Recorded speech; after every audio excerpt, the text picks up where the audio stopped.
here we are at the seafood section.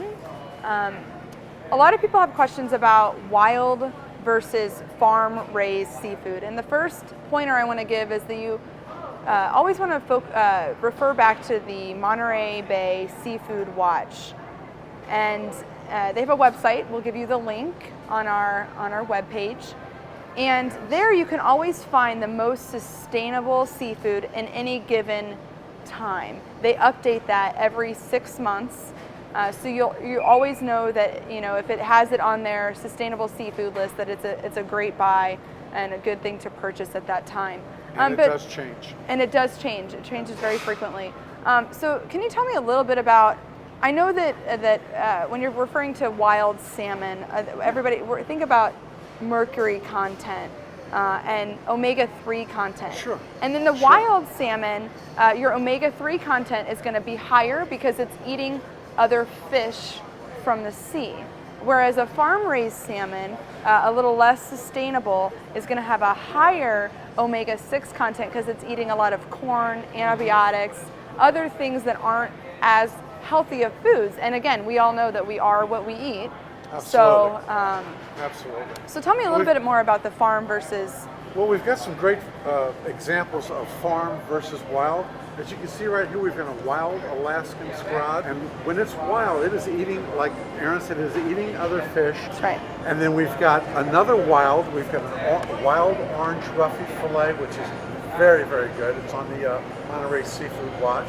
Then we've got a wild walleye pike fillet. This is an amazing fish, but it is very expensive. Another thing I want to talk about real quick is about how to cook the fish. People are a little leery about fishing. How do I cook it? Do I grill it? Do I bake it? Do I steam it? One of the easiest ways to cook fish is in the oven, baked. A little salt, pepper, olive oil, squeeze a lemon, bake it. It's about 10 minutes per inch is what I figure out. It works for me. Yep. And one of the things you want to do if you want to grill fish, you want to stick with a thicker fish flesh rather than a thinner flesh. Like something like, of course, salmon and orange roughy and tuna work great on the grill. Something thinner, like a cod or a tilapia. Tilapia's not very good on the grill. It'll fall apart. It falls apart. It's best suited for the oven. Perfect. Or the broil. Okay, so the thing that we're taking away here is that first you want to consult the Monterey Bay Seafood Watch list. Yes. You probably want to buy wild when you can, when it's affordable. And you want to grill those thicker pieces and focus on the oven for the thinner pieces of fish. Right.